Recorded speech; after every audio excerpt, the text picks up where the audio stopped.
Maya's response to the billionaire's joke about poor people lasted 15 seconds and silenced an entire table of men who controlled billions. What she didn't know was that one of those men had already destroyed her family once, and now she'd given him a reason to finish the job. Before we continue, don't forget to subscribe to the channel, like the video, and comment where in the world you're watching from. Let's go. Some moments in life arrived disguised as ordinary transactions. A menu presented, an order taken, a polite smile exchanged across a white tablecloth. But beneath the surface of these mundane rituals, entire worlds can collide with the force of tectonic plates shifting beneath an unsuspecting city. For Maya Cordova, a 26-year-old server at the prestigious Chateau Lumiere, one such moment arrived on a Thursday evening in October, wrapped in the arrogant laughter of men who believed their wealth made them invincible. She had no way of knowing that her response to a careless joke would not only silence a table of billionaires but would also set in motion a chain of events that would expose the rotten foundation upon which their fortunes were built. This isn't a story about a witty comeback that went viral. This is about the dangerous intersection of truth and power, about what happens when someone who has nothing left to lose speaks the one thing that everyone else is too afraid to say. The Chateau Lumiere occupied the 52nd floor of the Atlantis Tower, a glass and steel monument to excess in the heart of Manhattan's financial district. Its windows offered a view that made the city below look like a glittering toy, something small and controllable. The restaurant itself was a temple to wealth, where a single dinner could cost more than most people made in a month, and where the waitstaff moved with the practiced grace of dancers performing a ballet they had rehearsed 1,000 times. Maya had been working there for 3 years, ever since her father's construction accident had left him permanently disabled and her family drowning in medical debt. The job paid well by server standards, but it came with a price that had nothing to do with money. Every night she swallowed her pride and smiled at people who treated her like part of the furniture, who discussed their millions while she mentally calculated whether she could afford to fix her car's transmission this month or next. The evening had started like any other. The reservation book showed a private party in the Orion Room, the restaurant's most exclusive space, with its own entrance and a view that seemed to stretch to the edge of the world itself. The booking was under the name Harrington. The note in the system was simple but telling: VIP treatment, no expense spared. Marcus will handle personally. Marcus was the restaurant's owner, a man who appeared only when truly important money walked through the door. Maya wasn't supposed to be working the Orion Room that night.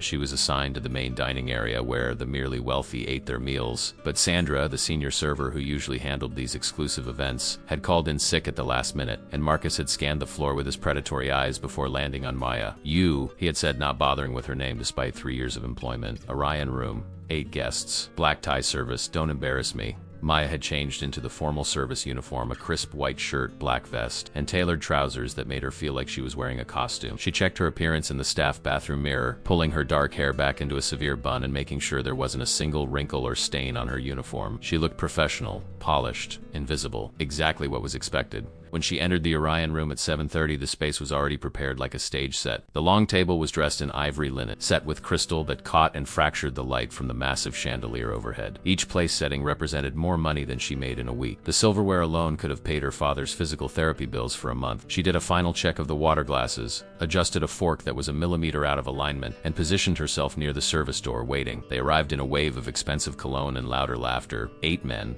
all in suits that cost more than her car. She recognized a few faces from business magazines that littered the break room. There was definitely Victor Harrington himself, the silver-haired patriarch of Harrington Capital, a man whose hedge fund managed assets in the billions. Beside him walked James Chun, whose tech company had gone public the previous year, minting him as one of the youngest billionaires in the country. The others she didn't know by name, but she knew the type. Masters of the universe. Men who moved markets with phone calls and saw the world as a game board created for their entertainment. Victor Harrington took the head of the table with the casual entitlement of someone who had never been told no in his entire life. The others arranged themselves around him like planets orbiting a sun. Maya stepped forward with menus she already knew they wouldn't look at. These men didn't order from menus. They told the chef what they wanted, and the chef made it happen. "Good evening, gentlemen. Welcome to Chateau Lumiere. My name's Maya, and I'll be taking care of you this evening. Can I start anyone with a cocktail or champagne?" Victor waved a dismissive hand. "Bring us 3 bottles of the Krug closed Dambonnet and tell Marcus we want the chef's tasting menu. All courses. Don't skimp on the truffles." The other men laughed as if this was the height of wit. Maya smiled her professional smile and nodded. "Of course, sir. I'll have those bottles right out." She retreated to the service area where Marcus was hovering like an anxious mother hen. "Well,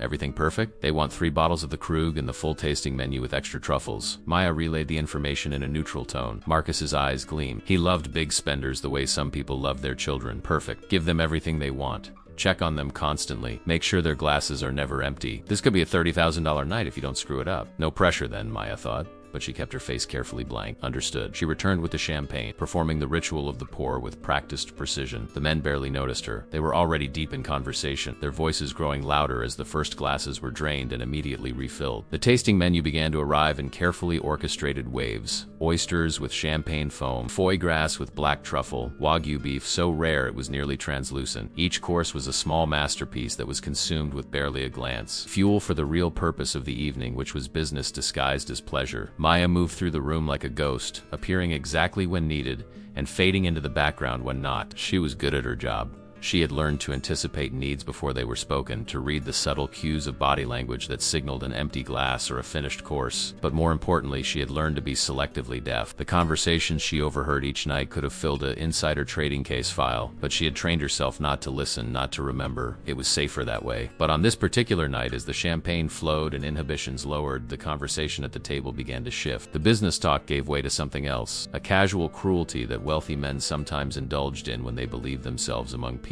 It started with James Chun telling a story about a former employee who had asked for a raise to help with his wife's cancer treatments. "Can you believe this guy?" James said, his voice thick with champagne and contempt. "He comes into my office with a whole sob story. My wife, my kids, medical bills. I told him, Jim, if you can't manage your personal finances, how can I trust you to manage a department?" The table erupted in laughter. Maya was refilling water glasses. Her hand didn't shake. "That's cold, James," one of the others said, but he was grinning. "What did he do? Quit on the spot. Probably working at some startup for half the salary now." "His loss?" More laughter. Maya felt something hot and sharp forming in her chest, but she swallowed it down. This wasn't her table. These weren't her people. Their cruelty wasn't her business. But then Victor Harrington, emboldened by champagne and the admiration of his peers, decided to top the story. "That reminds me of something that happened last week. My daughter's college roommate, sweet girl, very earnest, she approached me at a family dinner. She's starting some nonprofit to help working families with financial literacy. Can you imagine? She actually asked me to donate." Maya was at the sideboard preparing to serve the next course. She could see Victor's face, flushed with alcohol and self-satisfaction. "And what did you tell her?"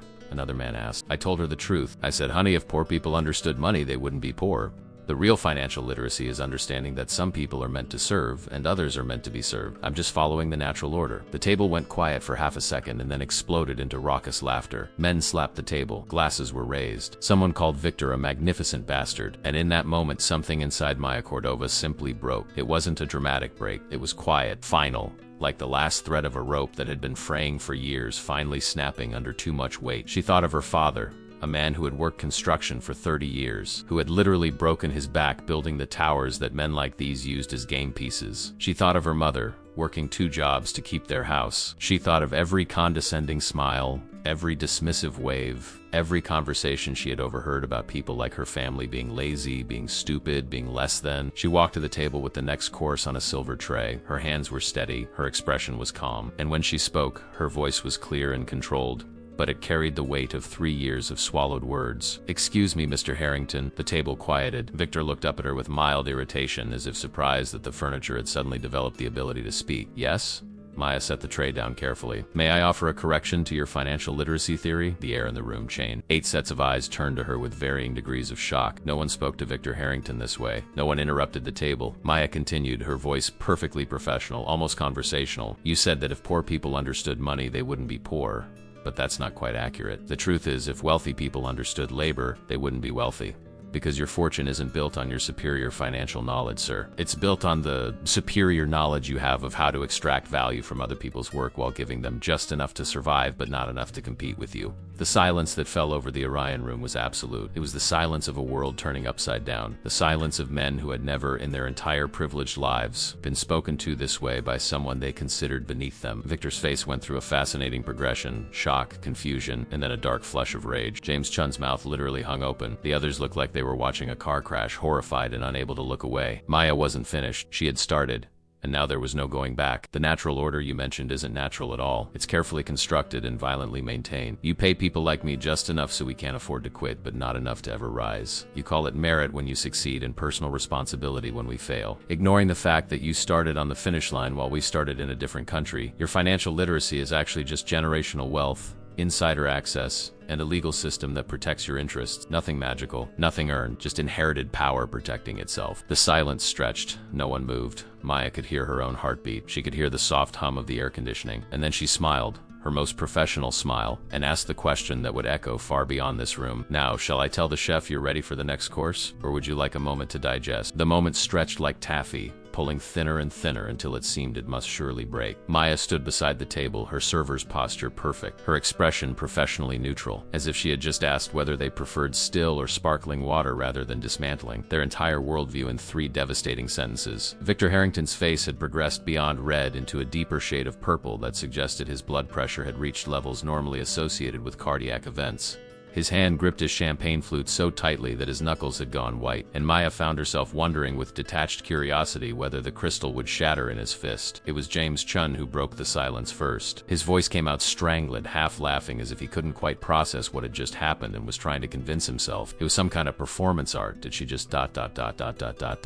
He couldn't seem to finish the sentence. His brain was apparently having difficulty accepting that someone wearing a server's uniform had dared to speak to them as equal, or worse, as inferior. One of the other men, a hedge fund manager whose name Maya had forgotten but whose face she recognized from a recent scandal involving offshore tax haven, leaned back in his chair and whistled low. "Well, that's certainly a first." His tone was bemused, but there was something sharp underneath it, like a knife wrapped in velvet. Victor found his voice. It emerged as a low growl, the sound of a predator who had just been bitten by what he assumed was prey. "Do you have any idea who you're talking to?" The question was meant to be intimidating, to remind her of her place, put her back in the box that people like her were supposed to occupy. Maya met his eyes directly. "Yes, sir. You're Victor Harrington. You manage approximately $47 billion in assets. You serve on the boards of 6 Fortune 500 companies. You donated $12 million to various political campaigns last year, which I believe makes you the 17th largest individual political donor in the country. You also own this restaurant, or at least the holding company that owns the building does, which I assume is why you feel comfortable saying whatever you want here without consequences." The recitation of facts seemed to infuriate him more than her initial statement had. His face twisted into something ugly.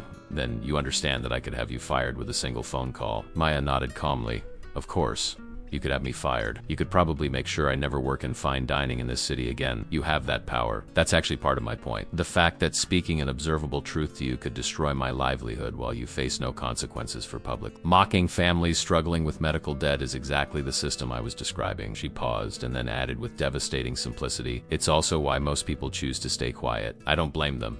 It's rational. The survival instinct is strong. But tonight I found I just couldn't do it anymore." Another silence fell, but this one was different. The initial shock was wearing off, and the men at the table were beginning to process what had happened in context. Several of them were glancing at their phone, no doubt wondering if someone had recorded this, if it would show up on social media, if they needed to do damage control. One man had the calculating look of someone already composing the story he would tell to minimize his association with the evening's events. James Chun, perhaps because he was younger and more attuned to the zeitgeist of public opinion, seemed to recognize something that the others hadn't yet grasped. This could become a problem, a real problem. He leaned forward, his voice taking on a placating tone. "Look, I think there's been a misunderstanding here. We were just joking around, locker room talk. Nobody actually believes." Maya cut him off with a politeness that was more cutting than rudeness could ever be. "With respect, Mr. Chun, I heard exactly what you said about your employee who asked for a raise to pay for his wife's cancer treatment. That wasn't a joke. That was a story you told with pride. You were bragging about your cruelty because you believed you were in safe company." She looked around the table. "You all were. This is what you say when you think people like me aren't really listening. When you think we're just part of the scenery. The only misunderstanding is that tonight, you got caught." Victor slammed his palm on the table, making the crystal jump. "Enough! I want to speak to Marcus. Now." As if summoned by the sheer force of Victor's rage, the door to the Orion room opened and Marcus appeared, his face already arranged in an expression of obsequious concern. He must have been listening at the door, or perhaps one of the men had managed to text, "Mr. Harrington is everything... He stopped mid-sentence as he took in the scene, the frozen tableau of angry billionaires. Maya standing beside the table, calm and composed. The tension in the air was so thick it was almost visible. Victor pointed at Maya without looking at her, as if she had become something too distasteful to acknowledge directly. "This woman has been incredibly disrespectful, insulting. I want her terminated immediately, and I expect a formal apology from this establishment." Marcus's face went through its own rapid series of expressions: confusion, shock, horror, and finally a desperate, ingratiating panic. He turned to Maya with eyes that promised murder. "What did you do?" Before Maya could answer, Victor continued, his voice dripping with venom. "She decided to lecture us about economics, about how we don't deserve our money. She essentially called us thieves in my own restaurant." Marcus looked like he might actually have a stroke. His carefully cultivated world where money was always right and the customer was always pleased breezed was collapsing around him. He turned to Maya with a fury that was almost comical in its impotence. "You're fired. Effective immediately. Clean out your locker and leave the premises. If you're still here in 10 minutes, I'll have security remove you." Maya nodded slowly. She felt a strange sense of peace, kind that comes when you've finally done something you know was right, even if it costs you everything. Understood. She untied her apron with steady hands, folded it neatly, and placed it on the service cart. Then she looked at Victor Harrington one last time. "For what it's worth, sir, I hope you think about what I said, not because I expect you to change. People rarely do, but because somewhere in your life, maybe when you're alone with your thoughts, you might recognize that the world you've built is only sustainable as long as people like me agree to hold it up, and more of us are getting tired." She turned and walked toward the door. Marcus was sputtering something about legal action and defamation, but his words faded into background noise. She reached the threshold. James Chun's voice stopped her. "Wait." She turned back. The young billionaire was staring at her with an expression she couldn't quite read. It might have been anger, or it might have been something else, something almost like recognition. "You said we extract value from other people's work, that we give them just enough to survive, but not enough to compete." He paused, seeming to struggle with something. "What would you have us do differently?" The question surprised her. It seemed genuine, not rhetorical. Maya considered it. "Pay people what their labor is actually worth. Not the minimum you can get away with, but an actual share of the value they create. Stop pretending that poverty is a moral failing instead of a policy choice. Use your wealth to build things that matter instead of just accumulating more wealth. Maybe, just maybe, recognize that the people who serve you, who clean your buildings, who make your food, who raise your children while you're at board meeting, are not less intelligent or less deserving than you. They're just less lucky." James Chun sat back in his chair, his expression unreadable. Several of the other men looked uncomfortable. Victor Harrington looked apoplectic. Marcus looked like he was calculating how much this evening was going to cost him in lost business and damaged relationships. "Thank you for the answer," James said finally. "I don't agree with it, but thank you." Maya gave a slight nod. Then she walked out of the Orion room, through the main dining area where other servers and guests had clearly heard the commotion and were staring at her with wide eyes, and into the service corridor. Her hands didn't start shaking until she reached the staff locker room. She sat down on the bench in front of her locker and let out a long, shuddering breath. She had just destroyed her career. The best-paying job she'd had since her father's accident was gone. Marcus would blacklist her. Victor Harrington would probably make sure she was unhireable at any upscale establishment in the city. She might have to leave New York entirely. And yet, underneath the fear and the uncertainty, she felt something she hadn't felt in 3 years. She felt free. Her phone buzzed in her pocket. She pulled it out and saw a text from Jenna, another server who worked the main floor. "Girl, what happened? Everyone's freaking out." Before Maya could respond, another text came through. This one from a number she didn't recognize.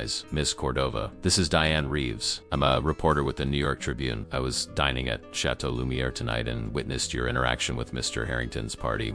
I would very much like to speak with you about what happened. I believe your story deserves to be heard." Maya stared at the message. A reporter. Of course there had been a reporter. This was a restaurant frequented by the wealthy and powerful. The media circled these places like sharks, always hoping for blood in the water. She had just provided enough blood for a feeding frenzy. Her finger hovered over the delete button. The safe thing, the smart thing, would be to refuse, to disappear, to let this blow over. But then she thought about her father, unable to work, his dignity stripped away by an accident that could have been prevented if his employer had spent money on proper safety equipment instead of maximizing profits. She thought about her mother, exhausted and aging before her time. She thought about every person she knew who worked 2 jobs and still couldn't afford rent. She thought about the casual cruelty in Victor Harrington's voice when he had said some people are meant to serve. Maya Cordova typed her response. "I'll talk to you. When and where?" The coffee shop where Maya met Diane. Reeves was the kind of place that existed in defiant opposition to everything Chateau Lumiere represented. It was small, cramped, and smelled of burnt espresso and old books. The chairs didn't match. The tables were scarred with years of use. It was real in a way that restaurants with 52-floor views could never be. Diane. Reeves turned out to be a woman in her mid-40s with sharp eyes behind wire-rimmed glasses and the permanently skeptical expression of someone who had spent 20 years sorting truth from lies. She was already sitting at a corner table when Maya arrived, 2 cups of coffee waiting and a digital recorder placed conspicuously between them. Maya slid into the seat across from her, suddenly aware of how exhausted she looked. She hadn't slept. After responding to Diane's text, she had spent the night lying awake, alternating between conviction that she had done the right thing and terror about what would happen next. Her phone had exploded with messages. Jenna and several other servers from Chateau Lumiere expressing shock, support, and in some cases barely concealed schadenfreude at watching someone finally say what they all thought. Her mother had called 4 times, frantic after seeing something on social media. Maya hadn't answered. She didn't know how to explain this yet. Diane pushed one of the coffee cups toward her. "Thank you for meeting me. I know you're probably overwhelmed right now." Maya wrapped her hands around the cup, grateful for its warmth. That's one word for it. Before we start, I need to be clear about something. Whatever you tell me, I'm going to print. I won't distort your words, but I will print them. If you want this conversation to be off the record, you need to say so now. Maya looked at the recorder, its red light blinking like a mechanical heartbeat. Every journalist she had ever seen in movies had seemed predatory, hungry for the story regardless of who it hurt. But Diane's directness was almost comforting. At least she wasn't pretending this was anything other than what it was. On the record, Maya said, all of it. Diane's eyebrows rose slightly, but she simply nodded and pressed the record button. Let's start with what happened last night. Walk me through it from the beginning. Maya did. She described the evening, the atmosphere in the Orion room, the escalating conversation among the billionaires, the specific comments that had finally broken through her professional detachment. She repeated as accurately as she could remember exactly what she had said to Victor Harrington. Diane listened without interrupting, occasionally making notes in a small notebook despite the recorder, her expression neutral and professional. When Maya finished, Diane sat back in her chair and studied her for a long moment. You do understand what you've done, don't you? You've publicly challenged one of the most powerful men in finance. He manages money for pension funds, sovereign wealth funds, some of the largest family offices in the world. He has connections that go all the way to the top of the political food chain. Men like Victor Harrington don't forget insults, and they don't forgive challenges to their authority. Maya felt the fear trying to claw its way up her throat again, but she pushed it down. I know. I didn't plan it. I didn't wake up yesterday thinking I was going to set my life on fire. But when I heard him say that poor people deserve to be poor because they don't understand money, something just broke. I couldn't stay quiet anymore. Diane leaned forward, her voice intense. Here's what's going to happen. I'm going to write this story and it's going to run in tomorrow's paper. By noon, it will be everywhere. Social media will explode. You're going to become a symbol. Some people will call you a hero. Others will call you an entitled millennial who doesn't understand how the world works. Victor Harrington will almost certainly try to destroy you. He'll have his lawyers issue statements. His PR people will paint you as disgruntled, unstable, someone with an axe to grind. They'll dig into your past looking for anything they can use to discredit you. The litany of consequences should have terrified Maya. Instead, she felt that same strange sense of liberation she had experienced in the locker room. Let them. Everything I said was true. If the best defense they have is to attack my character instead of addressing my argument, then I've already won. Diane smiled for the first time, a quick, fierce expression. I was hoping you'd say that. Now let me ask you the real question. What do you want to come out of this? Revenge? A settlement? Your job back? Maya shook her head. None of those things. I don't want my job back. I don't want their money. And this isn't about revenge. She paused, trying to articulate something that had been forming in her mind since she walked out of the restaurant. I want people to understand that the system isn't broken. It's working exactly as it was designed to work. It's supposed to keep most people struggling while a tiny percentage accumulates. More wealth than they could spend in 1,000 lifetimes. And the only reason it keeps working is because we've all been taught to believe that's natural.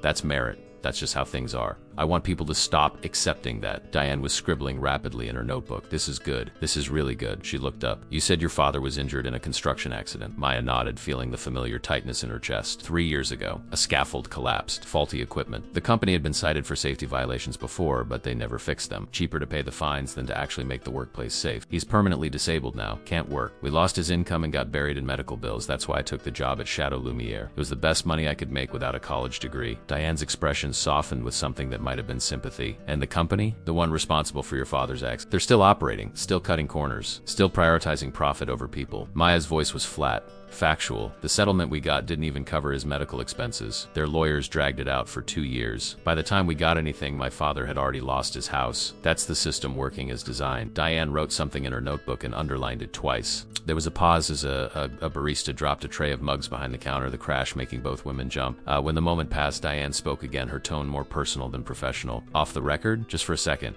Maya nodded. Diane clicked off the recorder. 15 years ago, my sister lost her job when the magazine she worked for was bought out by a private equity firm. They gutted the staff, sold the real estate, and extracted every penny of value before selling what was left to a competitor who shut it down completely. My sister was 47. She had a mortgage, 2 kids in college. She couldn't find another job in journalism that paid anything close to what she'd been making. She ended up working retail until she qualified for Social Security. She watched her entire career get dismantled so that men in expensive suits could add a few more percentage points to their quarter turns. So when I tell you I understand what you're feeling, I mean it. She clicked the recorder back on. Now on the record, do you have any regrets about what you said to Mr. Harrington? Maya thought about the question carefully. If she said no, she would sound callous. If she said yes, it would undermine everything. She chose honesty. I regret that I didn't say it sooner. I regret that I waited until I had nothing left to lose. I regret that there aren't more people in positions like mine who feel safe enough to tell the truth about what they see and hear. But do I regret the words themselves? No. Every single thing I said was true and needed to be said. The interview continued for another hour. Diane asked about Maya's background, her education, her family. She asked about working conditions at Chateau Lumiere, about wage theft, about other idiot wit. Maya answered everything honestly, knowing that each word was another bridge burned.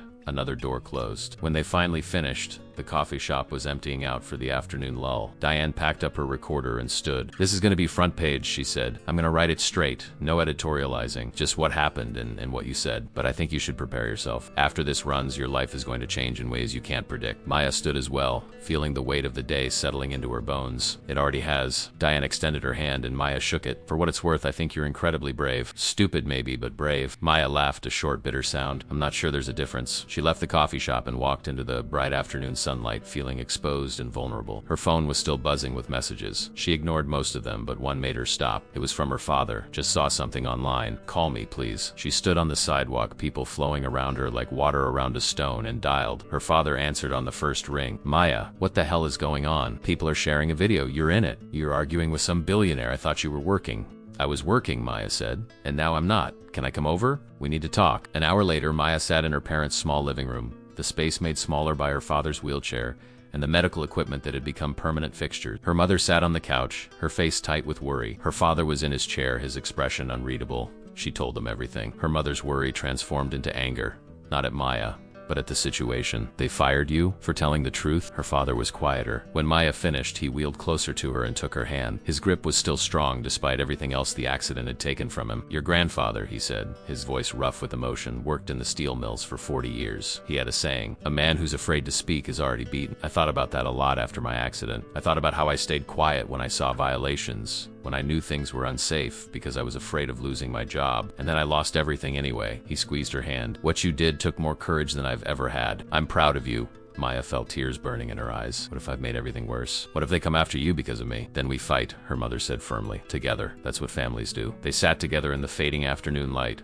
Three people who had learned the hard way that the system wasn't designed to protect people like them, but who had also learned that silence and compliance offered no real safety either. Maya's phone buzzed again. This time it was a notification. Diane Reeves had published the article. The headline read, "Waitress silences billionaire with truth about class and power. A story of economic reality in America's most exclusive restaurants." Maya read the first paragraph and felt her breath catch. Diane had written it exactly as it happened, with no embellishment, letting the facts speak for themselves. By the time she reached the end of the article, her hands were shaking. Below the story, the comments were already flooding in, thousands of them. Some called her a hero. Others called her worse things than she had anticipated. But the sheer volume, the sheer intensity of the response told her something important. She had touched a nerve. Somewhere in America, in the vast space between the penthouse suites and the service corridors, millions of people had been waiting for someone to say out loud what they had been thinking in silence. Maya Cordova had given them those words, and now there was no taking them back. The article went viral in the way that only stories about injustice and righteous anger can in the modern age. By morning, it had been shared 300,000 times. By noon, that number had doubled. By evening, Maya Cordova's name was trending on every social media platform, and cable news channels were running segments with titles like Waitress versus Billionaire, the dinner that started a national conversation and speaking truth to power when service workers fight back. Maya watched it all from her parents' living room with a growing sense of unreality. She had expected attention, but this was something else entirely. This was a phenomenon. Her phone had become unusable, overwhelmed by calls, texts, and notifications. She had been forced to turn it off entirely. Friend requests flooded her social media accounts from strangers who wanted to tell her she was brave, or stupid, or that she had inspired them to speak up in their own lives. Job offers came from restaurants and businesses that wanted to capitalize on her newfound fame. Interview requests arrived from podcasts, morning shows, and documentary filmmakers. Marriage proposals came from people who had apparently decided that her willingness to confront a billionaire made her ideal romantic partner material. It was overwhelming, surreal, and more than a little frightening, but nothing prepared her for the response from Victor Harrington himself. It came in the form of a press release issued by Harrington Capital at exactly 9 in the morning,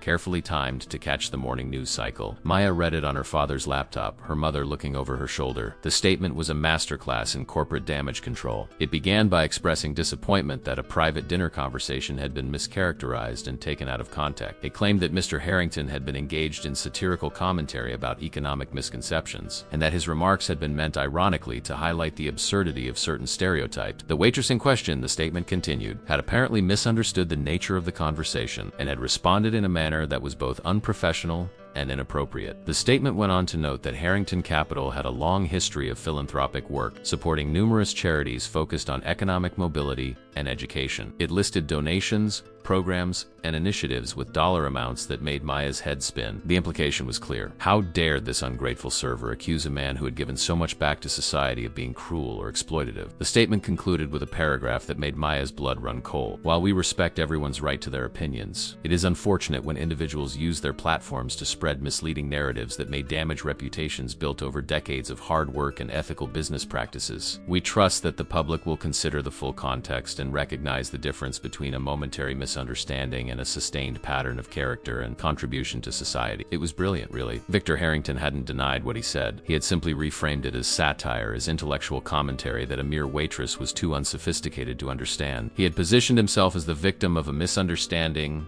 while simultaneously reminding everyone of his wealth and influence. And that final paragraph, with its mention of damaged reputation, was a barely veiled threat. We can destroy you if we choose to. We have lawyers. We have resources. What do you have? Maya's mother read the statement twice, her lips pressed into a thin line. They're calling you a liar without actually saying the word. Her father wheeled closer, his eyes scanning the screen.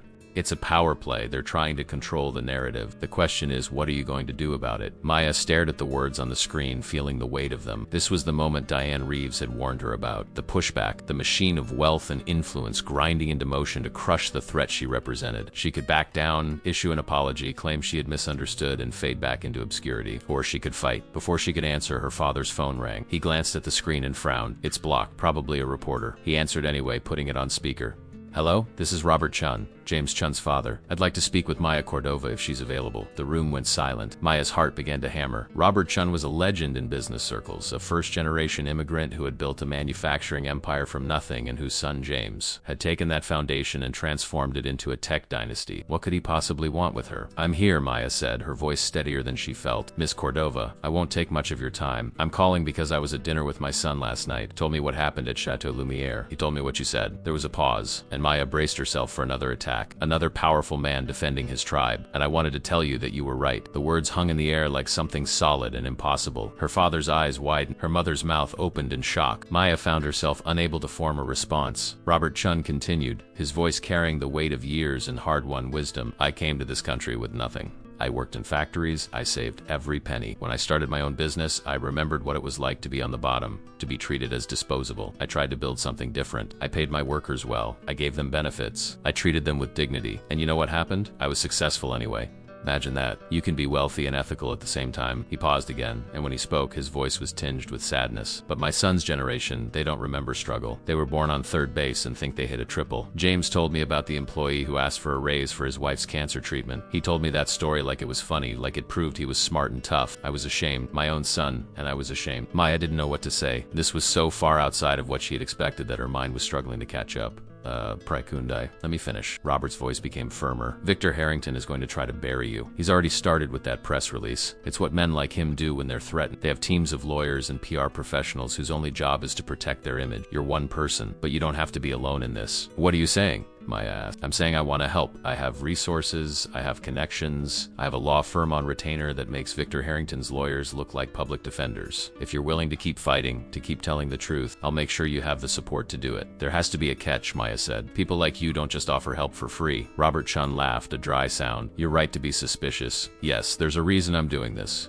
I'm 74 years. I've spent my life building wealth, and I'm starting to realize that I'm going to die soon, and all of this money won't matter. But maybe I can do something that does matter. Maybe I can help tip the scales back toward fairness, even just a little bit. And honestly, I'm tired of watching people like Victor Harrington give all of us a bad name. Not all wealthy people are heartless. Some of us still remember where we came from. Her father leaned forward. This is a generous offer, Mr. Chun, but why should we trust you? You could be setting Maya up. You could be working with Harrington to discredit her further. Fair question, Robert said immediately. Here's what I propose.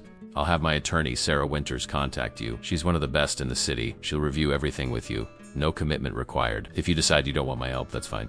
But at least talk to her, at least give yourself options. Maya looked at her parents. Her mother nodded slowly. Her father's expression was cautious but not dismissive. Okay, Maya said. I'll talk to your attorney. But Mr. Chun, I need you to understand something. I'm not doing this for money. I'm not looking for a settlement or a payout. I want to change the conversation about how we treat working people in this country. If your help comes with strings that pull me away from that goal, I don't want it. There was a long pause on the other end of the line. Then Robert Chun spoke, and his voice was warm with what sounded like genuine respect. Ms. Cordova, I think you and I are going to get along just fine. Sarah will call you within the hour. And Maya? Yes? Thank you for saying what needed to be said. Even if my son was too stubborn to hear it, maybe someday he will. The line went dead. The three of them sat in silence for a moment, processing what had just happened. Then her father began to laugh. A real, genuine sound that Maya hadn't heard since before his accident. Only you, Maya. Only you could insult a room full of billionaires and somehow end up with one of them offering to be your lawyer. Her mother was less amused. We need to be careful. This could be a trap. This could be exactly what that Harrington man wants, to lure Maya into a false sense of security before he strikes. She's right, her father agreed, his laughter fading. We take the meeting with the attorney, but we don't trust anyone until we're sure. Maya nodded, but her mind was already racing ahead. If Robert Chun was genuine, if he really was willing to provide resources, then this wasn't just about defending herself anymore. This was an opportunity to do something bigger. The story had already reached millions of people. What if she could keep it alive? What if she could use this platform to actually change something? Her mother's laptop chimed with an incoming email notification. Maya glanced at the screen and felt her stomach drop. It was from a law firm she didn't recognize. The subject line read, "Cease and desist, defamation of character." She opened it with shaking hands. The letter was dense with legal language, but the message was clear. Victor Harrington was threatening to sue her for defamation unless she issued a public retraction and apology within 48 hours. The letter outlined the damages he intended to seek: lost business opportunities, reputational harm, emotional distress. The number at the bottom had so many zeros that Maya had to count them twice. $50 million. He's suing me for $50 million, she said, her voice hollow. Her mother made a sound like she'd been punched. Her father's face went pale. They can't be serious. It's a scare tactic, Maya said, trying to convince herself as much as her parents. I don't have $50 million. I don't have $50,000. What are they going to do? Take my student loan? But even as she said it, she felt the fear creeping in. This was real. Victor Harrington wasn't just trying to discredit her in the press. He was trying to destroy her completely, to make her an example of what happens when ordinary people dare to challenge the powerful. Her father's phone rang again. This time the caller ID showed a name: Sarah Winters, attorney at law. Maya answered it, her hand trembling slightly. Ms. Cordova, this is Sarah Winters. I'm calling on behalf of Robert Chun. I understand you just received a cease and desist letter from Harrington's legal team? How did you know that? Maya asked. Because I know Victor Harrington and I know how he operates. This is his standard playbook. Intimidate, threaten, bury the opposition under legal costs until they give up. He's counting on you not being able to afford to fight back. Sarah's voice was crisp, professional, but with an undercurrent of steel. Here's what's going to happen. You're going to forward me that letter. I'm going to respond to it on your behalf. And Victor Harrington is going to learn that there are still some people in this city who won't be bullied. Are you in? Maya looked at her parents. They both nodded. She thought about Victor Harrington's condescending smile.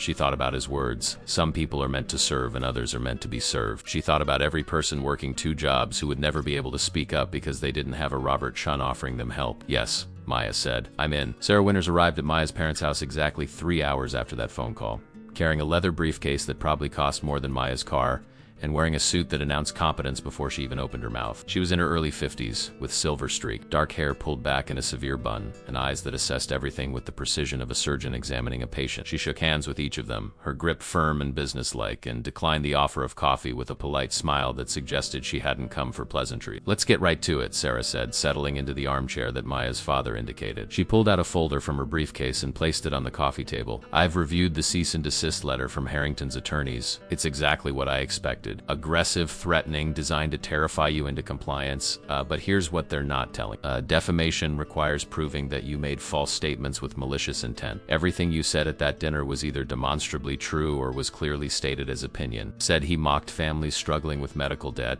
and there were 8 witnesses to that conversation. You said the wealthy extract value from workers' labor, which is an economic argument, not a factual claim that can be proven false. Their case is weak, but they're betting you won't have the resources to fight it. Maya felt some of the tension in her chest ease slightly. So they can't actually sue me? Oh, they can sue you, Sarah corrected. Anyone can sue anyone for anything. The question is whether they can win, and more importantly, whether they're willing to risk the discovery process. She leaned forward, her expression intense. Here's what most people don't understand about about lawsuits involving the wealthy. They're often not actually about winning in court. They're about draining your resources, your time, your energy until you give up. It's legal warfare by attrition. But discovery works both ways. If Victor Harrington actually takes this to court, my team gets to subpoena his emails, his text messages, his financial records. We get to depose everyone who was at that dinner. We get to ask them under oath exactly what was said. She smiled, and it was not a particularly pleasant expression. Powerful men who say terrible things in private rarely want those things examined in public under penalty of perjury. So what do? Maya asked. We call their bluff, Sarah said simply. I'm going to draft a response to this cease and desist that makes it very clear you have no intention of backing down, and that any lawsuit they file will be met with a vigorous defense and an aggressive counter strategy. I'm also going to let them know that Robert Chun is funding your legal representation, which changes the calculus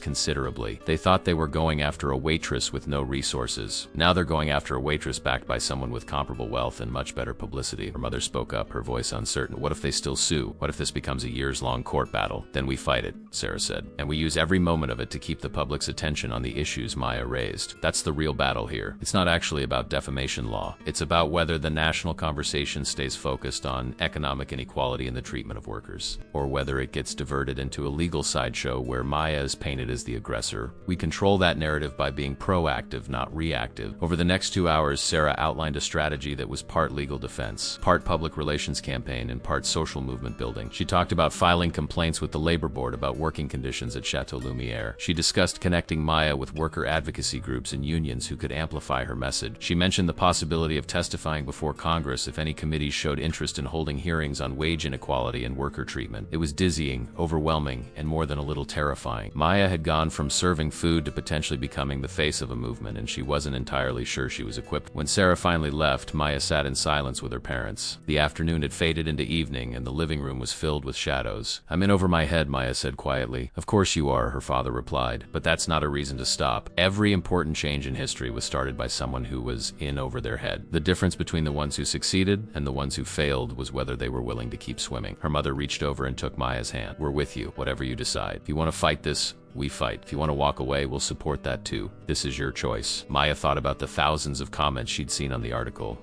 People sharing their own stories of workplace abuse, of poverty wages, of being treated as disposable. She thought about her father's accident, about the company that had valued profit over his safety. She thought about every person who would never have the chance she had to speak up because they didn't have a Robert Chun offering them protection. I can't walk away, she said. Not now. Not when people are watching. If I back down, the message is that they were right to be afraid, that speaking up just gets you destroyed. But if I fight and survive, maybe it gives someone else the courage to do the same. The next morning, Maya woke to find that Sarah had already issued her response to Victor Harrington's legal team. The statement was professional but unmistakable in its defiance. It rejected the characterization of Maya's statements as defamatory, outlined the strength of her legal position, and concluded with a paragraph that Sarah had clearly crafted for maximum impact. Ms. Cordova stands by every word she said. If Mr. Harrington believes he has been defamed, we invite him to make his case in court, where all statements made at that dinner will be examined in full public view under oath. We are confident that the truth will vindicate Ms. Cordova, and we look forward to the opportunity to discuss Mr. Harrington's comments about poverty, merit,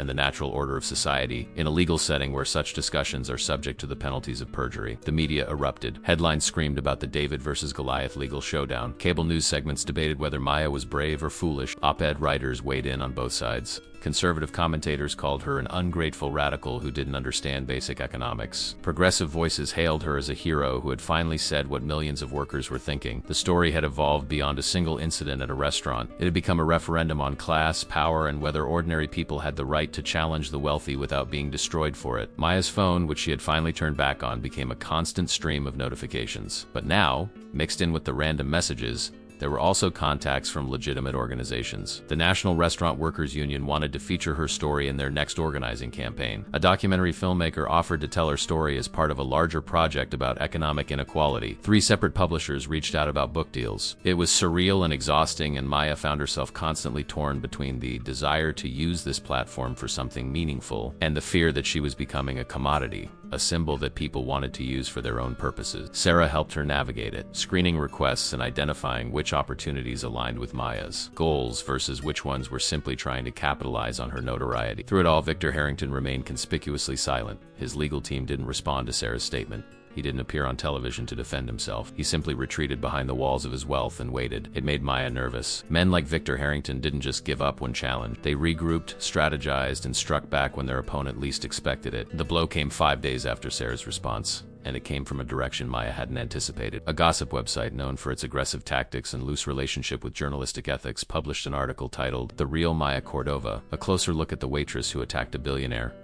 The article was a masterclass in character assassination disguised as investigative journalism. It dug up every mistake Maya had ever made and presented them in the worst possible light. There was her arrest at 19 for shoplifting, a stupid, impulsive decision she'd made when her family was at their financial lowest and she'd tried to steal groceries they couldn't afford. She'd completed a diversion program and the charge had been dismissed, but the article made it sound like she was a career criminal. There were quotes from anonymous former co-workers claiming she had been difficult to work with, always complaining, always causing drama. The article mentioned that she'd been fired from 2 previous restaurant jobs, framing it as a pattern of instability and poor performance rather than the reality, which was that one restaurant had closed and the other had let her go for refusing to work off the clock without pay. The piece concluded by questioning whether someone with such a troubled background should be held up as a moral authority on anything, let alone as a critic of successful businessmen. Maya read the article sitting at her parents' kitchen table, feeling sick to her stomach. It wasn't that the facts were entirely wrong. Most of them were technically true if presented without any context or nuance, but the overall picture painted was of someone who was bitter, unstable, and looking for someone to blame for her own failures. It was devastatingly effective because it would give everyone who wanted to dismiss her an excuse to do so. She's just a troubled person looking for attention, that's what people would say. That's what they were already saying in the comments section. Her mother read over her shoulder, her face flushing with anger. This is disgusting. This is character assassination. Who would do this? Maya knew exactly who would do this. Victor Harrington's PR machine had found a way to strike back without his fingerprints being directly on it. Pay the right media outlet, feed them the information, and let them do the dirty work. It was brilliant in its cruelty. Sarah called within minutes of the article going live. I saw it. This is textbook reputation management from Harrington's side. They couldn't beat you on the merits of what you said, so they're trying to make you the issue instead of the message. What do we do? Maya asked, hearing the defeat in her own voice. We fight back with the truth, Sarah said, and we do it smartly. I'm setting up a long-form interview for you with a reputable journalist. Not a hit piece, not a puff piece, but a real conversation where you can tell your whole story in context. We're also going to connect you with the 2 restaurant owners who fired you so we can get statements explaining the real circumstances. And Maya, yes? This is going to be hard. They're going to keep digging, keep trying to find things that make you look bad. But remember why you're doing this. Remember that millions of people have seen themselves in your story, and they're watching to see if speaking up is worth the cost. Don't let them make you regret your courage. The interview Sarah arranged was with Eleanor Price, a journalist whose reputation for fairness and thoroughness made her one of the few people both liberals and conservatives grudgingly respected. She worked for a major news magazine and had won 2 Pulitzer Prizes for her investigative work on corporate malfeasance and political corruption. If anyone could help Maya tell her story properly, it was Eleanor. They met at a neutral location, a small conference room in a hotel that Sarah had rented for the day. Eleanor arrived with a photographer and a digital recorder, but no camera crew, no theatrical lighting. This was going to be a print piece, long-form journalism that people would actually read rather than scroll past. Eleanor herself was in her 60s, with kind eyes and the patient demeanor of someone who had heard every human story imaginable and found each one worth listening to. Before we start, Eleanor said, settling into her chair across from Maya, I want to be clear about my approach. I'm not here to save you or to destroy you. I'm here to understand who you are and why you did what you did. I'm going to ask you difficult questions, including about the things in that gossip article. If you're not comfortable answering something, you can say so, but I need you to be as honest as possible. The story only works if it's true. Maya nodded, her throat tight. I understand. The interview lasted 4 hours. Eleanor asked about Maya's childhood, her father's accident, the financial struggles that had defined her adult life. She asked about each job Maya had held, including the ones she'd been fired from, and listened without judgment as Maya explained the circumstances. The first restaurant, Maya said, was called Bella Vista. It closed 6 months after I was let go because the owner was embezzling from his own business. I wasn't fired for performance. I was let go because he was cutting costs everywhere he could to hide the missing money. The manager who fired me later testified in the owner's fraud trial. Eleanor made notes. And the second restaurant? Maya felt her face flush with remembered anger and humiliation. Marcello's. I was 23. The owner had a policy of making servers clock out but continue working if we finished our side work before closing. We'd spend 30 to 45 minutes every night cleaning, restocking, and preparing for the next day without pay. When I said I wasn't comfortable with that and asked if it was even legal, the manager fired me the next day. Said I wasn't a team player. Eleanor's expression didn't change, but she underlined something in her notes. Did you report it to the labor board? I didn't know I could, Maya admitted. I was young. I needed the job. After I was fired, I just moved on. I couldn't afford to make waves. I had bills to pay. And I knew if I got a reputation as a troublemaker, no one else would hire me. That's the trap, isn't it? Eleanor said quietly. The system works because people who see violations can't afford to report them. And the people who could afford to report them rarely see the violations because they're not the ones being exploited. Exactly, Maya said, feeling understood in a way that loosened something tight in her chest. They moved on to the night at Chateau Lumiere. Maya walked Eleanor through every detail, every word she could remember from the billionaire's conversation, every feeling that had built up inside her until she couldn't stay silent anymore. Eleanor asked about the specific moment she decided to speak. What was the breaking point? It was when Victor Harrington said, "Some people are meant to serve and others are meant to be served," Maya said, like it was a law of nature. Like my humanity was somehow less than his because I was wearing an apron. I thought about my father, about how hard he worked his entire life, about how his body is broken because men like Harrington decided safety equipment was too expensive. I thought about my mother working herself to exhaustion, and I thought, if I don't say something now, when will I? If not me, then who? Eleanor wrote that down word for word. Then she asked the question Maya had been dreading. The shoplifting arrest when you were 19. Tell me about that. Maya had known this was coming, but it still felt like exposing a wound she'd rather keep covered. We were broke, genuinely broke. My father had just had his accident. We had no income. My mother was trying to find work, but she had no real job experience because she'd been a stay-at-home mom for most of my life. I was working part-time at a coffee shop that paid minimum wage. We were going to food banks, but it wasn't enough. One day I went to the grocery store and I stole food, bread, peanut butter, some canned goods, about $40 worth. She paused, the shame of it still fresh even years later. I got caught. I got arrested. I had to do a diversion program, community service, classes on making better decisions, as if the problem was that I had decided poorly rather than that we were starving. Eleanor's expression was thoughtful. Do you regret it? I regret getting caught, Maya said honestly. But do I regret trying to feed my family when the system had abandoned us? No, I'd do it again if I had to. That's the difference between people like me and people like Victor Harrington. When we break rules out of desperation, it's a crime. When they break rules out of greed, it's called business acumen. The interview concluded with Eleanor asking what Maya hoped would come from all of this attention. I want people to stop accepting that poverty is inevitable, Maya said. I want them to understand that every policy decision, every business practice, every law that gets passed or doesn't get passed is a choice someone made. The wealthy have somehow convinced everyone that their wealth is natural and earned, while poverty is a personal failing. But it's not. It's a system. It's design, and if it's designed, it can be redesigned. That's what I want people to understand. Eleanor packed up her recorder and shook Maya's hand. This is going to be a powerful piece. I'll send you a draft before it publishes so you can check for accuracy, but I won't change my editorial perspective based on your feedback. That's fair, Maya said. When will it run? 2 weeks, Eleanor said. And Maya?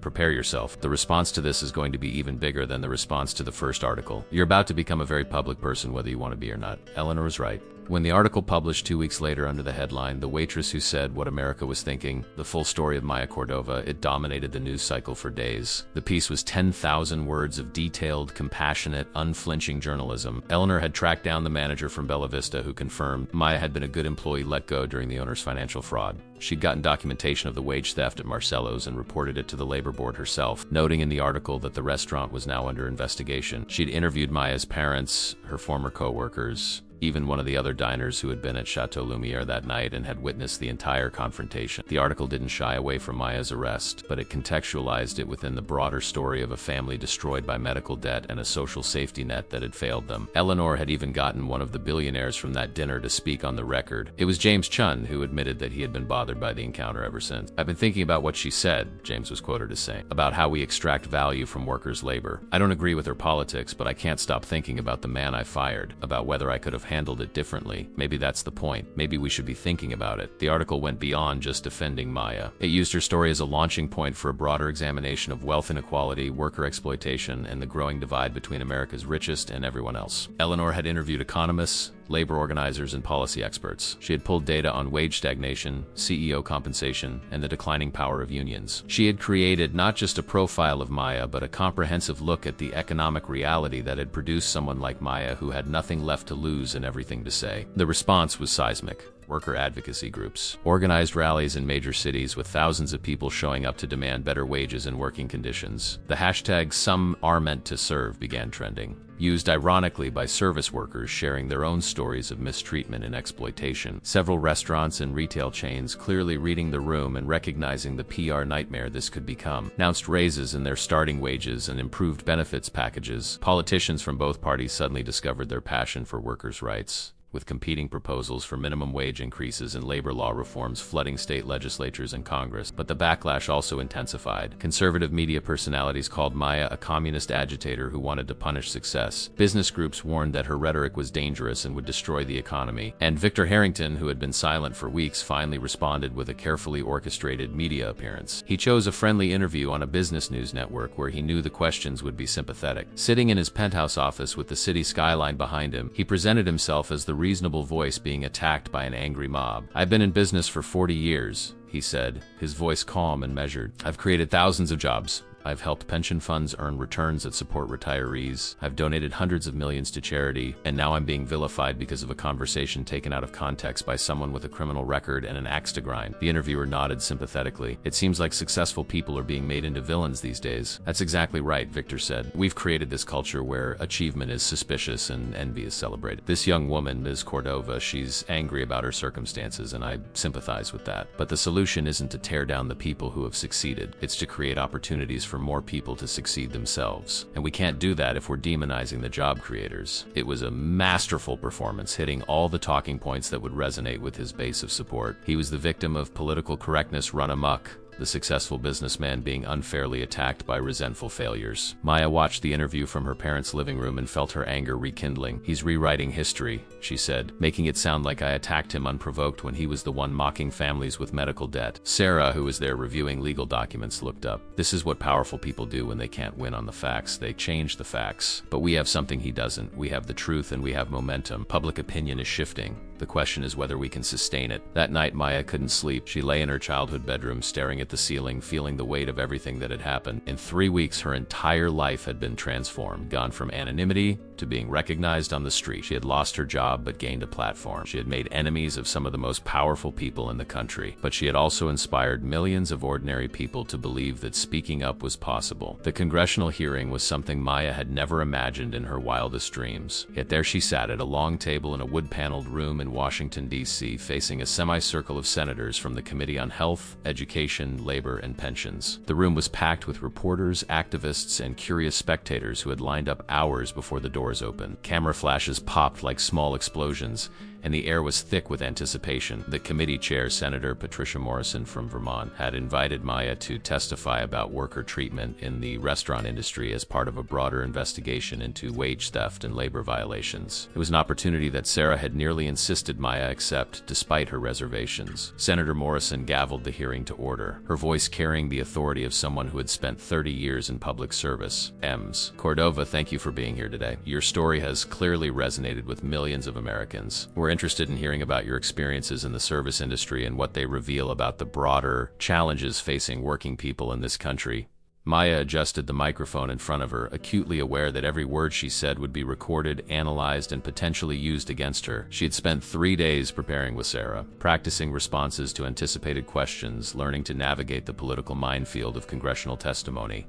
But now, sitting under the harsh lights with senators staring at her expectantly, all that preparation felt inadequate. "Thank you for inviting me, Senator," Maya began, her voice steadier than she felt. "I'm not an economist or a policy expert. I'm just someone who has worked in restaurants for 8 years and has seen firsthand how the system treats people like me." She proceeded to describe the working conditions she had experienced across multiple establishments, the unpaid overtime at Marcello's, the tip pooling schemes that effectively transferred money from servers to management, the lack of sick leave that meant coming to work with the flu because missing a shift meant not making rent, the constant fear of retaliation that kept workers silent about violations they witnessed every day. She spoke about the broader economic reality that made these conditions possible, how people accepted exploitation because the alternative was unemployment and homelessness. As Maya spoke, she could see some senators nodding thoughtfully while others looked skeptical or bored. Senator Morrison asked follow-up questions that allowed Maya to elaborate on specific points. But then Senator Bradley Hammond, a Republican from Texas known for his pro-business stance, leaned into his microphone with an expression that suggested he'd been waiting for his turn. "Ms. Cordova," Senator Hammond said, his voice dripping with condescension, "you've become quite the celebrity in recent weeks. You've been on magazine covers, you've been interviewed by major news outlets,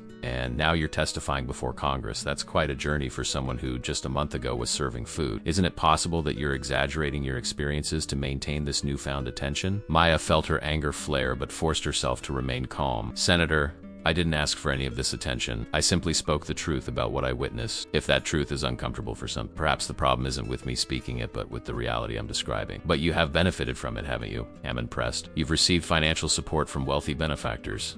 You probably have book deals and speaking engagements lined up. Seems like the system you claim is rigged has actually worked out pretty well for you. The accusation hung in the air, and Maya could feel the cameras focusing on her, waiting for her response. This was the trap that people like Hammond set, trying to make her success in speaking out into evidence that the problem she described didn't exist. Senator, with respect, Maya said, choose words carefully. The fact that I've received support doesn't negate the experiences of millions of workers who don't have that support and to struggle every day. My father is still disabled.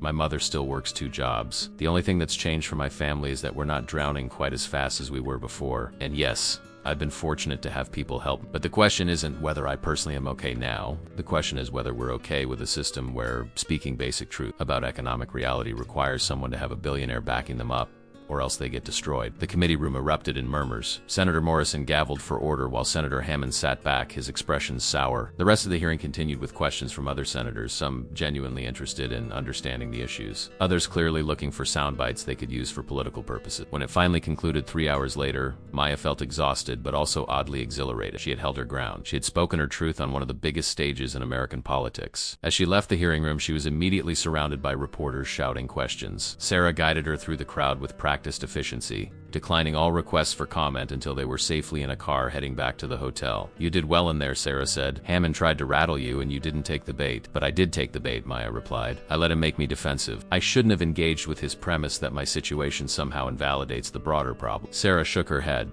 You didn't let him control the narrative. That's what matters. Every working person watching that hearing saw him try to discredit you personally because he couldn't refute your arguments.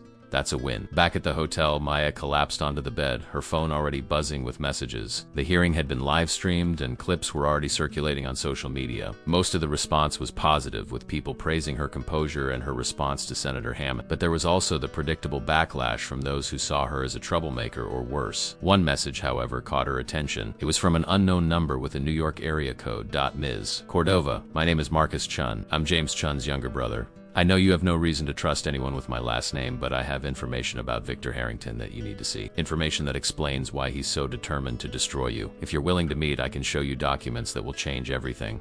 Please don't share this with anyone else yet. I'll be in touch with instructions. Maya stared at the message, her mind racing. This could be a trap. It could be another attempt by Harrington's people to set her up, to get her to do or say something they could use against her, but it could also be legitimate. She showed the message to Sarah, who frowned deeply. This is risky. If it's a setup, meeting with him could be disastrous. If it's real, it could be exactly what we need. What do you know about Marcus Chun? Sarah pulled out her laptop and spent 10 minutes researching. Marcus Chun is 31, works in investigative journalism, mostly freelance. He's written some pieces critical of big tech, including about his own family's company. There was apparently a falling out between him and his brothers a few years ago. He's considered credible in journalism circles. That doesn't mean this is legitimate, but it's not automatically a red flag. Maya thought about the message again. Information that explains why Harrington is so determined to destroy you. What could that mean? What could possibly make this personal for a man who had probably crushed dozens of people who got in his way without losing a moment's sleep? I want to meet him, Maya said, but not alone and not anywhere private. Sarah considered this. Give me an hour. I'll set something up. 3 hours later, Maya sat in a busy coffee shop in downtown D.C., Sarah beside her watching the door. Marcus Chun entered exactly on time and Maya recognized him immediately. He had the same features as his brother James, but where James had carried himself with arrogant confidence, Marcus moved with a kind of wary tension, like someone who had learned not to trust his surroundings. He slid into the seat across from them, placed a manila folder on the table, and got straight to the point. Thank you for meeting me. I know this is strange, and I know you have no reason to trust me, but what I'm about to show you is important. Why are you doing this? Maya asked. Why betray your own family's interests? Marcus gave a bitter laugh. My family's interests. My brothers made billions by exploiting workers and crushing competition through every legal and quasi-legal means available. I spent years telling myself that it was just business, that everyone played the game the same way.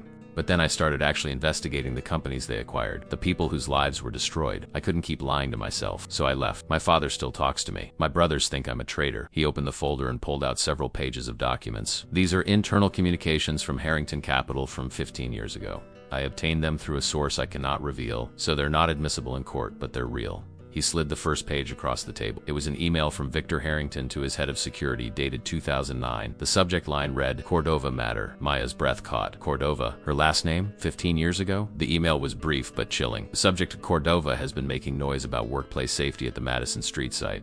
He's talking to other workers, possibly organized. We need to neutralize this before it becomes a problem. Recommend termination and blacklist. Ensure accident report reflects worker negligence, not equipment failure. Maya felt like the floor had dropped out from beneath her. Madison Street site. That was where her father had his accident. This email was about her father. She looked up at Marcus, her voice barely a whisper. Harrington was involved in my father's accident? Marcus nodded grimly. It gets worse. He pulled out another document, this one a safety inspection report. Your father, Thomas Cordova, filed 3 separate safety complaints about the scaffold system at that site. Each complaint was received and acknowledged by site management. None of the issues were fixed. 2 weeks after the 3rd complaint, the scaffold collapsed. Your father was seriously injured and 2 other workers had minor injuries. The official accident report blamed improper assembly by your father, but these internal documents show that the scaffold was known to be defective and management had explicitly chosen not to replace it because of cost. Sarah was reading over Maya's shoulder, her expression growing darker with each page. This is evidence of criminal negligence, possibly even conspiracy to commit fraud in the accident investigation. Why wasn't this ever brought to light? Because Harrington Capital owned the construction company through a subsidiary, Marcus explained. They controlled the investigation. They settled with your father quickly and quietly, requiring an NDA as part of the settlement. They buried the evidence and anyone who might have testified was either fired or threatened. Your father probably never knew that his complaints had triggered his own accident, that they had deliberately let a dangerous condition continue until someone got hurt. Maya felt tears burning in her eyes, but they were tears of rage, not sadness. All these years, her father had blamed himself for the accident, had believed the official report that said he had assembled the scaffold incorrectly. He had carried that guilt while his body slowly broke down, while his family struggled, while his daughter worked herself to exhaustion trying to keep them afloat. And it had all been a lie. A deliberate, calculated lie to protect a company's bottom line. So when I spoke up at that dinner, Maya said slowly, when I challenged Harrington about his comments, it wasn't just about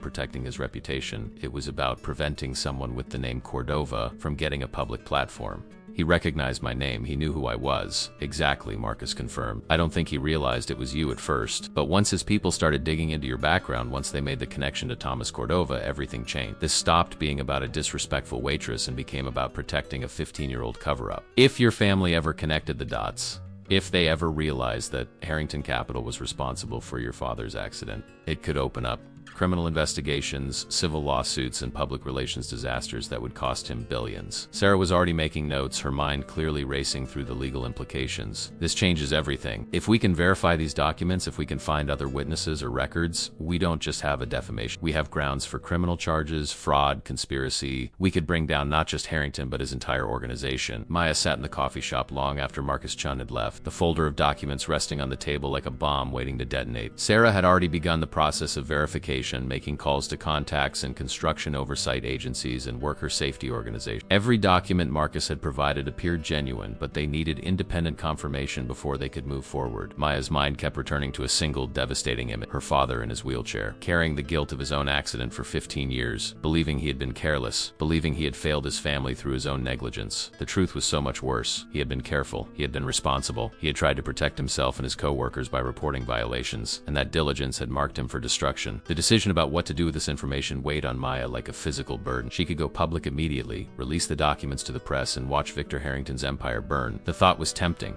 Intoxicating even. But Sarah had counseled patience, strategic thinking. If they moved too quickly, Harrington's lawyers could claim the documents were forged, could muddy the waters with procedural challenges, could drag everything into a legal quagmire that would take years to resolve. The better approach, Sarah argued, was to use this information as leverage, to force Harrington into a position where he had no choice but to accept accountability. But Maya knew that wasn't really about justice. That was about negotiation, about settlement, about allowing a guilty man to buy his way out of consequences. Again, that evening, Maya sat with her parents in their living room and told them everything Marcus had revealed. She watched her father's face as she explained how his safety complaints had been received and ignored, how the accident had been deliberate negligence, how the official report had lied about the cause. Thomas Cordova's expression went through a transformation that was painful to witness. Confusion gave way to comprehension, comprehension to shock, and shock to a grief so profound it seemed to age him 10 years in 10 seconds. He had spent 15 years believing he had failed. Learning that he had been right, that he had been betrayed, should have brought relief. Instead, it brought a rage that had nowhere to go because the damage was already done. "I knew," he said finally, his voice rough.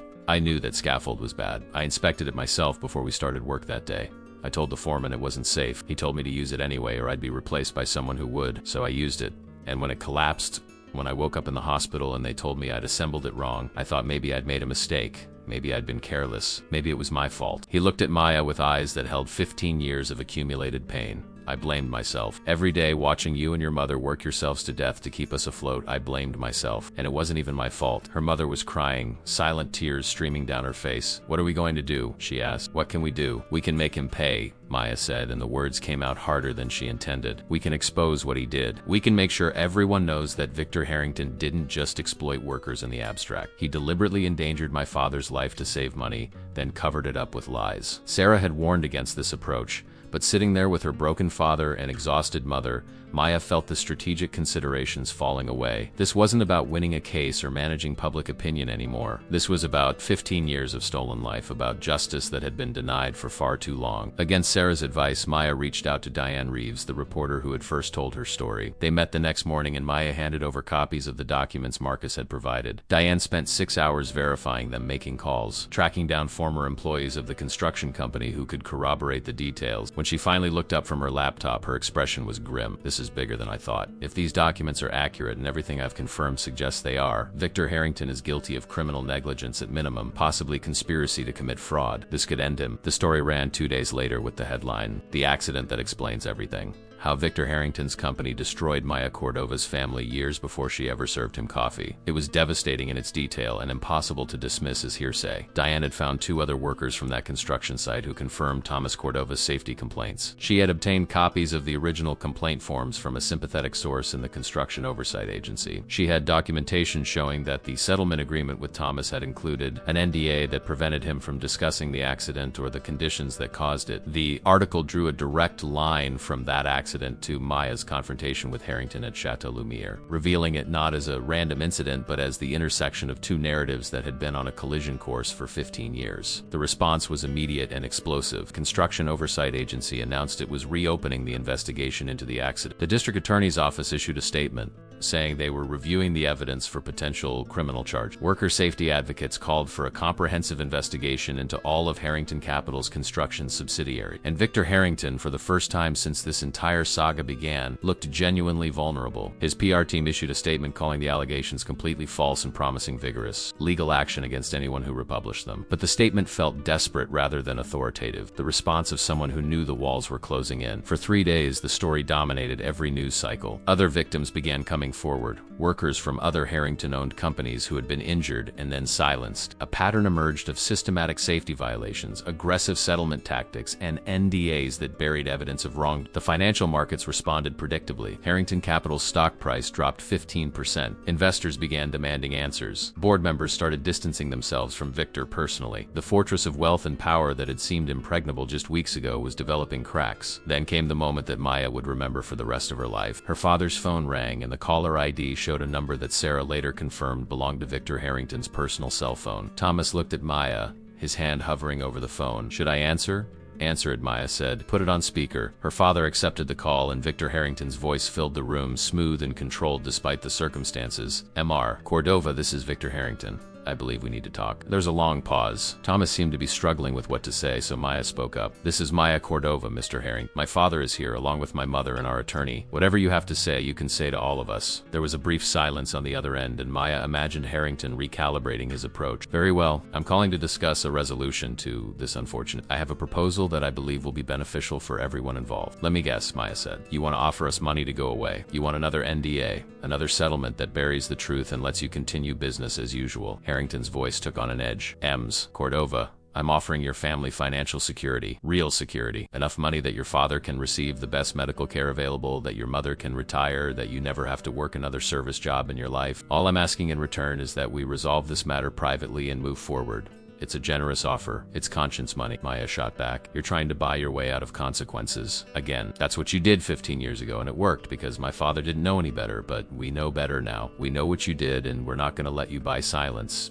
Mrs. Cordova," Harrington said, his tone becoming more urgent. "You've been suffering for 15 years because of that accident. This offer could change your life. You could have surgery, therapy, everything you've been denied because of financial constraints. Is your daughter's crusade really worth sacrificing that?" It was a calculated move trying to drive a wedge between Maya and her father. to make her look like she was putting her principles ahead of her family's well-being. But Thomas Cordova, who had spent 15 years believing he had failed his family, found his voice in that moment. "Maya isn't sacrificing anything, Mr. Harrington. You did that 15 years ago when you decided my safety wasn't worth the cost of proper equipment. You did it when you covered up the truth, and you're trying to do it again now. My daughter's the only person in this entire situation who has had the courage to tell the truth, and I'm not going to let you make her regret that." The silence on the other end of the line was profound. When Harrington spoke again, the smooth control had cracked, revealing something uglier underneath. "You're making a mistake, all of you. I have resources you can't imagine. I have lawyers who will tie this up in court for decades. I have investigators who will find every mistake you've ever made and put it in the public record. You think you've seen character assassination? You haven't seen anything yet. Then do it," Maya said calmly. "Go ahead and try to destroy us, because every day this stays in the news. Every day the public watches you use your wealth and power to crush a working-class family. You prove everything I said about you was true. You're not fighting us, Mr. Harrington. You're fighting the truth, and the truth doesn't negotiate." There was a long moment where Maya could hear Harrington breathing on the other end of the line. Then he said something that sounded almost like genuine anger rather than calculated intimidation. "You could have been smart about this. You could have taken the money and lived well. Instead, you've chosen to be a martyr. Let's see how you feel about that choice when this is over." The line went dead. Maya looked at her parents, feeling her heart pounding. Sarah, who had been listening to the entire exchange, looked troubled. "That call was probably recorded. He's building a case that he tried to win. He's preparing for a long fight." "Good," Maya said. "Let him prepare, because we're not backing down." She meant it, every word of it. But that night, lying awake in her childhood bedroom, Maya felt the full weight of what she had committed herself and her family to. Victor Harrington wasn't just wealthy, he was vindictive. He had spent 15 years covering up his role in her father's accident, and he would spend whatever it took to keep that cover-up intact. The battle ahead would be brutal, public, and potentially ruinous, but there was no going back now. The truth was out, and the only way forward was to see it through to the end, whatever that end might be. Victor Harrington made good on his threats. Within a week of that phone call, Maya's life became a battlefield. The attacks came from every direction, coordinated and relentless.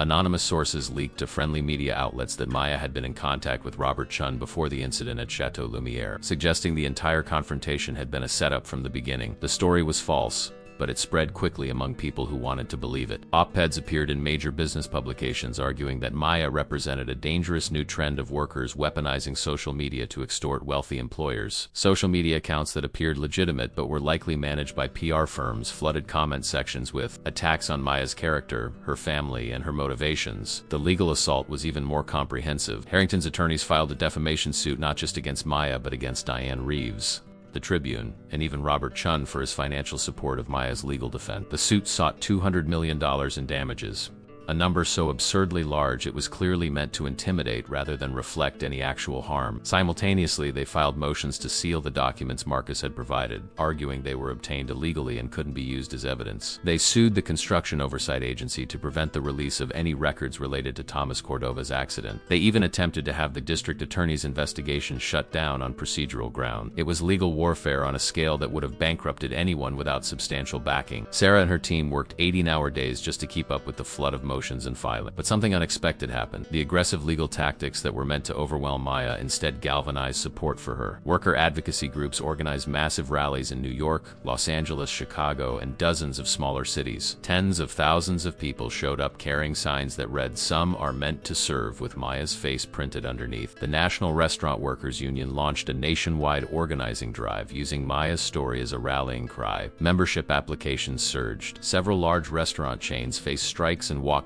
as emboldened workers demanded better treatment. The economic impact began to be measurable. Restaurants associated with Harrington Capital saw their reservations decline sharply as consumers organized boycotts. Harrington's hedge funds saw billions in redemptions as institutional investors, facing pressure from their own stakeholders, quietly withdrew their money. The stock prices of companies in Harrington's portfolio declined as his toxic reputation spread to everything he touched. The turning point came from an unexpected source. James Chun, who had been largely silent since the congressional hearing, published an open letter in the Wall Street Journal titled "Why I Was Wrong About Maya Cordova." In it, he acknowledged that his initial response to Maya at the dinner had been defensive and wrong. He admitted that the story he had told about firing an employee for asking for help with medical bills was true, and that he had thought it made him look tough and businesslike when it actually revealed something ugly about his own character. The letter was remarkable for its honesty and self-reflection, qualities rarely seen in public statements from billionaires, but the most significant part came in the final paragraphs. James revealed that he had been approached by Victor Harrington's people with an offer.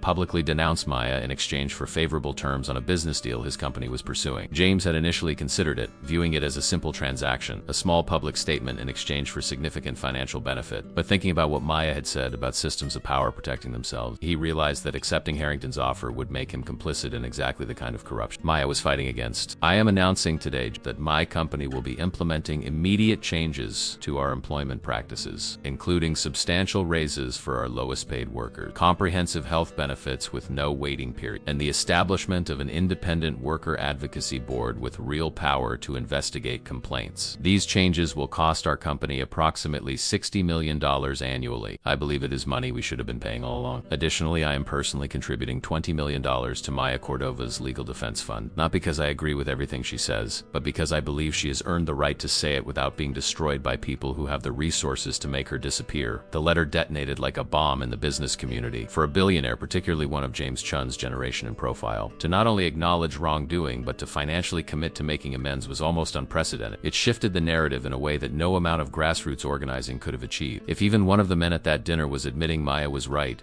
it became much harder to dismiss her as a radical outlier. Within days, other cracks appeared in what had seemed like a unified front of wealthy interests against Maya. 2 board members of Harrington Capital resigned, citing concerns about the company's legal exposure and ethical practices. Several of Harrington's business partners quietly severed their relationships. A former employee at one of Harrington's construction companies came forward with additional documents showing a pattern of safety violations and cover-ups going back decades. The fortress was crumbling and everyone could see it. The district attorney, sensing political winds shifting and seeing an opportunity to make a name by prosecuting a high-profile case, announced that a grand jury would be convened to consider criminal charges against Victor Harrington personally. The specific charges would include criminally negligent homicide, though no one had died in Thomas Cordova's accident because investigators had found evidence that another worker at a different Harrington site had been killed in similar circumstances 7 years prior. That case had been settled quietly, the death attributed to worker error, but the new investigation revealed the same pattern: reported safety violations ignored, an accident, a settlement with an NDA, and evidence buried. Maya watched all of this unfold with a strange mixture of satisfaction and exhaustion. She had wanted accountability,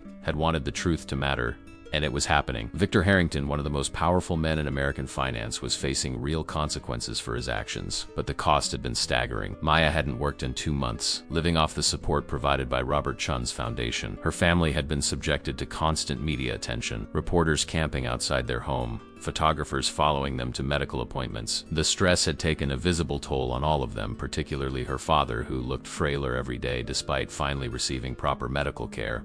Maya herself had lost weight, lost sleep, and lost any semblance of a normal life. She couldn't go anywhere without being recognized. Half the people who recognized her wanted to tell her she was a hero. Other half wanted to tell her she was destroying America. Both responses felt equally surreal. Then came the evening that changed everything one final time. Sarah called Maya with urgency in her voice. "Turn on the news. Any channel." Maya grabbed the remote and switched on the television. Every major network was carrying the same breaking story. Victor Harrington had been arrested at his home and was being charged with multiple counts of criminal negligence, conspiracy to commit fraud, and obstruction of justice. The images showed him in handcuffs, being led from his penthouse to a waiting police car, his face a mask of fury and disbelief. This was not supposed to happen to people like him. People like him settled cases with fines. They hired lawyers who made problems disappear. They did not get arrested like common criminals, but the evidence had become too overwhelming, the public pressure too intense, and the political calculus too clear. Prosecutors who might have been content with a settlement a month ago now saw an opportunity to make a statement about accountability applying even to the wealthy. Maya watched the footage play over and over, reporters breathlessly speculating about what this meant for Harrington's empire, for his business partners, for the broader world of high finance. She felt something releasing in her chest, a tension she had been carrying for so long she had forgotten what it felt like to breathe without it. This was justice. Not perfect, not complete, but real. Her phone rang. It was Diane Reeves. "Are you watching this?" "Yes," Maya said. "I can barely believe it." "It's real," Diane said. "And it's because of you. Because you said what needed to be said when everyone else stayed quiet." Maya felt tears forming. So many people had helped her, had supported her, had taken risks on her behalf. To say it was all because of her felt both true and inadequate at the same time. "What happens now?" Maya asked. "Now comes the trial," Diane said. "It'll take months. maybe years. Harrington will fight with everything he has left, but the momentum has shifted. The public sees him as guilty. Even if he somehow avoids prison, his reputation is destroyed. His business is imploding. He'll spend the rest of his life fighting legal battles and watching everything he built fall apart. That night, Maya sat with her parents in their living room, the television muted but still showing footage of Harrington's arrest on a loop. Her father looked at her with an expression she couldn't quite read. "How do you feel?" he asked. "Tired," Maya admitted. "Scared. Relieved. Angry that it took this long just to get basic accountability.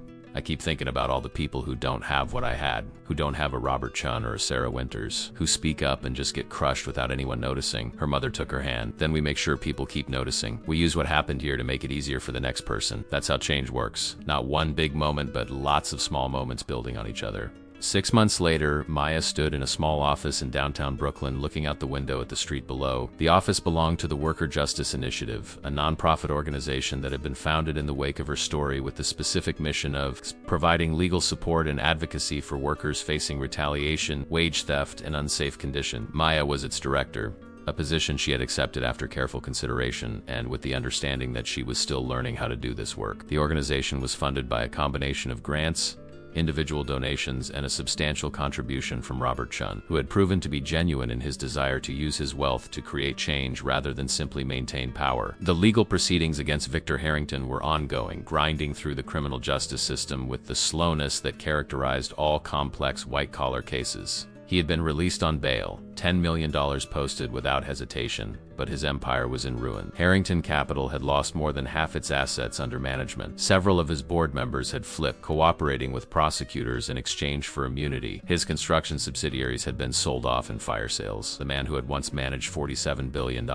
now spent his days preparing for a trial that would likely end with him in prison. His attorneys were fighting hard, filing motion after motion, but the evidence was overwhelming, and the political will to hold him accountable remained strong. Public opinion, that fickle force that could turn on a moment's notice, had remained surprisingly consistent in its condemnation of Harrington and its support for accountability. Thomas Cordova was receiving proper medical treatment for the first time in years, funded by a settlement that the Construction Oversight Agency had negotiated on his behalf. The settlement included not just financial compensation, but also an official acknowledgement that his accident had been caused by the company's negligence, not his own error. That acknowledgement meant more to him than the money. After 15 years of carrying guilt that wasn't his, he finally had official validation that he had been right, that he had tried to do the right thing, that his suffering had been imposed on him rather than earned. His physical condition would never fully recover, but the weight of false blame had been lifted, and that had restored something in him that Maya hadn't realized had been broken. Her mother had quit both of her jobs and was now working part-time as an administrator at the Worker Justice Initiative, handling the flood of requests for help that came in daily. Hundreds of workers reaching out, sharing their stories, asking if what had happened to Maya could happen to them. Could speaking up actually lead to change rather than just personal destruction? The answer, Maya had learned, was complicated. Sometimes yes, often no, but slightly more often than before. The conversation had shifted. Employers were more cautious about egregious violations because they knew workers were more willing to document and report them. It wasn't a revolution, but it was a movement in the right direction, which was more than had existed before. Maya's own life had stabilized into something that felt purposeful, if not exactly peaceful. She still received death threats regularly from people who saw her as a symbol of everything wrong with modern America. She also received thank you notes from workers who had successfully fought back against their employer, crediting her story with giving them courage. The hate and gratitude arrived in roughly equal measure, and she had learned to process both without letting either define her. She had given dozens of speeches at union halls, college campuses, and worker rallies. She had testified at 3 more congressional hearings on various aspects of labor law and worker protection. She had become, despite never intending it, a public figure with a platform and a responsibility to use it wisely. The book deal she had eventually accepted was being written with the help of a professional writer, though Maya insisted on controlling the narrative. It would be published next year with proceeds going to the Worker Justice Initiative. The most unexpected development had been her relationship with James Chun. Not a friendship exact, but a ongoing dialogue between two people from vastly different worlds who had both been changed by that night at Chateau Lumiere. James had followed through on his commitments, implementing the changes he had promised and becoming an outspoken advocate for better treatment of workers in the tech industry. He and Maya had appeared together on several panels, an odd couple representing the possibility of bridge building across class divides. They disagreed on many things, particularly on questions of how much wealth inequality was acceptable and whether capitalism itself was the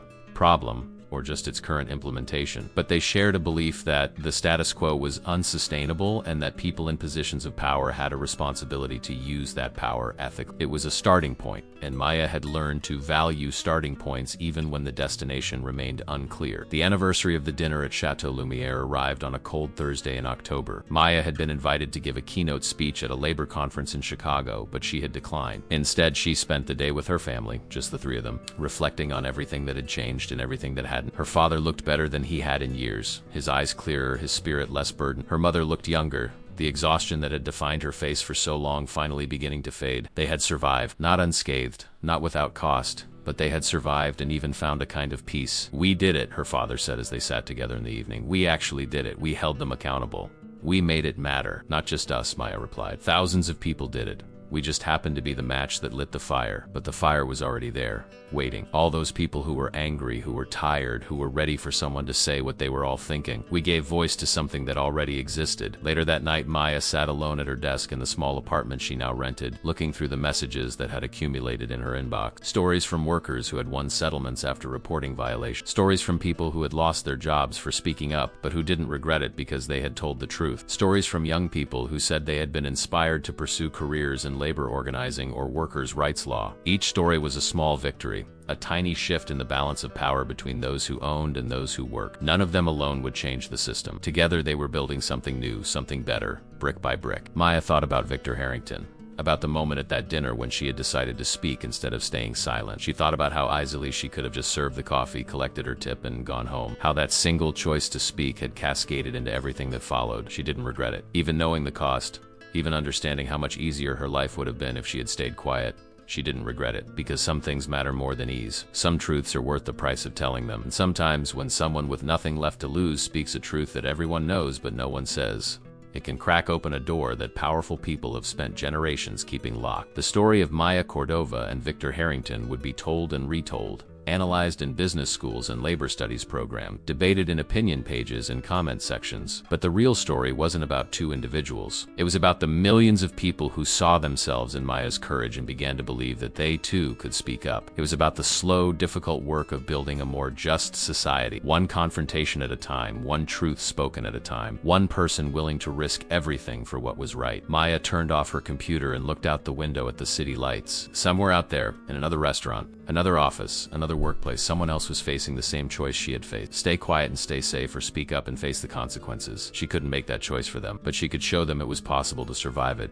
to even thrive after it. That sometimes the cost of silence was higher than the cost of truth. And in that possibility, in that example, the real change was happening.